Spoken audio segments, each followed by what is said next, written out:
السلام علیکم ورحمۃ اللہ تعالی وبرکاتہ۔ امید ہے آپ تمامی حضرات خیر و عافیت سے ہوں گے۔ اللہ پاک سے دعا ہے ہم سب کو خوش رکھے۔ پیاری نبی حضرت محمد مصطفیٰ صلی اللہ علیہ وسلم کے صدقے میں ہمارے ناظرین کی ہر ایک مشکلات کو دور فرمائے، آمین اللہم آمین۔ پیارے دوستو، یہ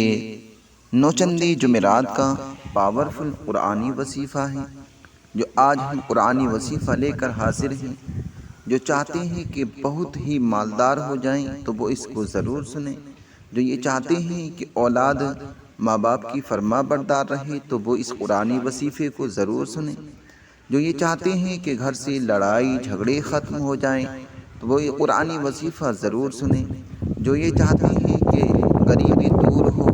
امیر ہو جائیں، پیسے والے ہو جائیں،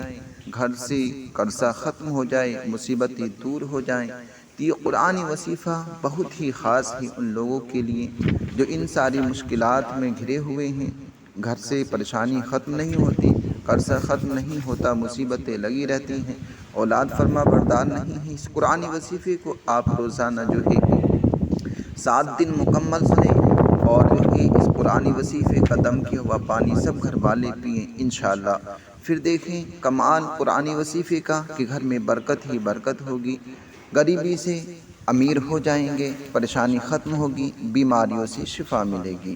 یہ قرآنی وظیفہ بہت ہی خاص ہے، تو آئیے سنتے ہیں قرآنی وظیفہ۔ ابھی تک ہمارے چینل کو سبسکرائب نہیں کیا ہو سبسکرائب کر لیں،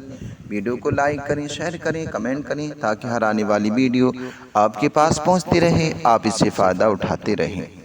اعوذ باللہ من الشیطان الرجیم،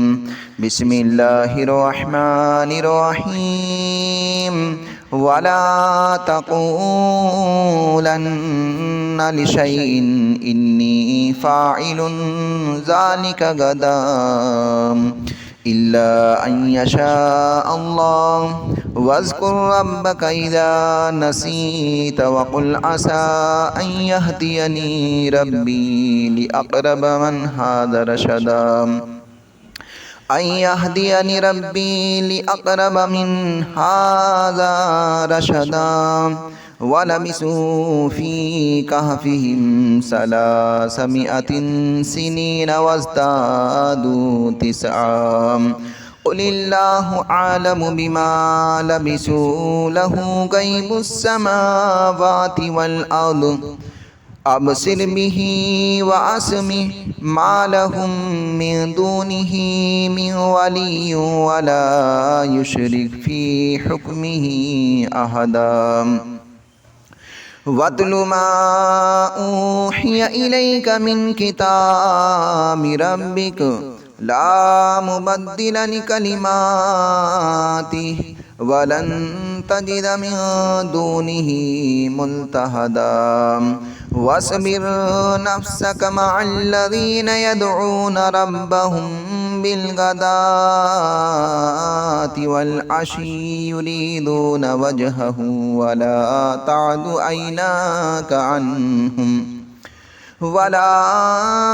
تَعْدُ عَيْنَاكَ عَنْهُمْ تُرِيدُ زِينَةَ الْحَيَاةِ الدُّنْيَا وَلَا تُطِعْ مَنْ أَغْفَلْنَا قَلْبَهُ عَنْ ذِكْرِنَا وَاتَّبَعَ هَوَاهُ وَكَانَ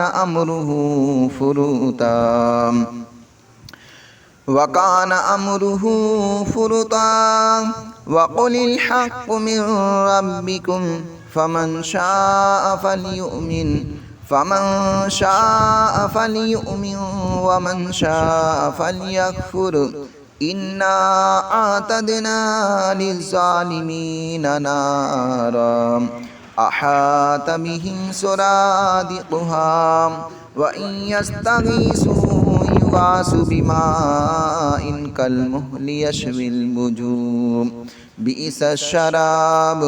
وَسَاءَتْ مُرْتَفَقًا إِنَّ الَّذِينَ آمَنُوا وَعَمِلُوا الصَّالِحَاتِ إِنَّا لَا نُضِيعُ أَجْرَ مَنْ أَحْسَنَ عَمَلًا أُولَئِكَ لَهُمْ جَنَّاتُ عَدْنٍ تَجْرِي جنات عدن تجري من تحتهم الأنهار يحلون فيها من أساور من ذهب ويلبسون ثيابا خضرا من سندس ويستبرق متكئين فيها على الأرائك نعم الثواب وحسنت مرتفقا واضرب لهم مثل الرجلين جعلنا لأحدهما جنتين من أعناب وحففناهما بنخل وجعلنا بينهما زرعا كلتا الجنتين آتت أكلها ولم تظلم منه شيئا وفجرنا خلالهما نهرا وكان له ثمر فقال لصاحبه وهو يحاوره أنا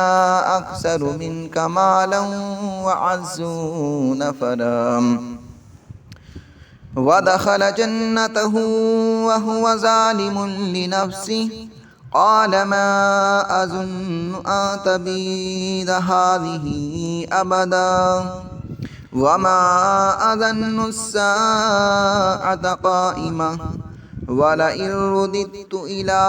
ربي لأجدن خيرا منها منقلبا قال له صاحبه وهو يحاوره أكفرت بالذي خلقك من تراب ثم من نطفة ثم سواك رجلا لكن هو الله ربي ولا أشرك بربي أحدا ولولا إذ دخلت جنتك قلت ما شاء الله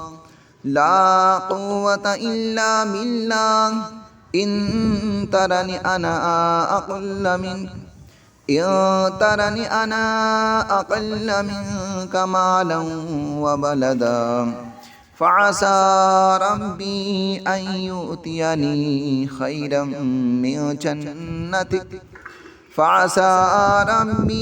أن يؤتيني خيرا من جنتك ويرسل عليها حسبانا من السماء فتصبح سعيدا سلقا أو يصبح ماؤها غورا فلن تستطيع له طلبا وأحيط بثمره فأصبح يقلب كفيه على ما أنفق فيها وهي خامية على أروشها ويقول يا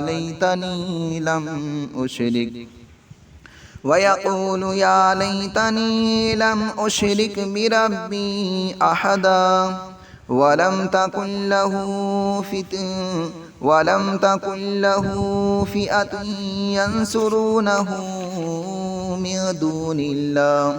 ينصرونه من دون الله وما كان منتصرا هنالك الولاية لله الحق هو خير ثوابا وخير عقبا واضرب لهم مثل الحياة الدنيا كماء إن أنزلناه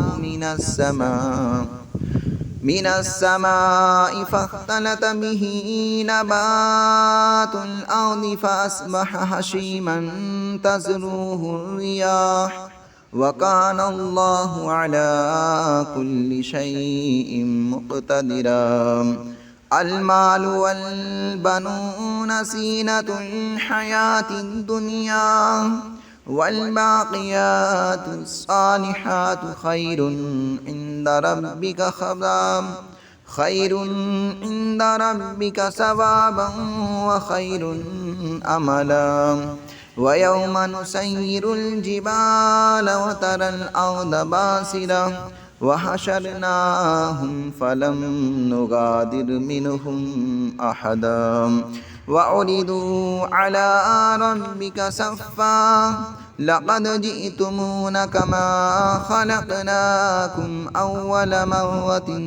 بل زعمتم أن لن نجعل لكم موعدا ووضع الكتاب فترى المجرمين مشفقين مما فيه ويقولون يا ويلتنا ما لهذا الكتاب لا يغادر صغيرة ولا كبيرة إلا أحصاها ووجدوا ما عملوا حاضرا ولا يظلم ربك أحدا.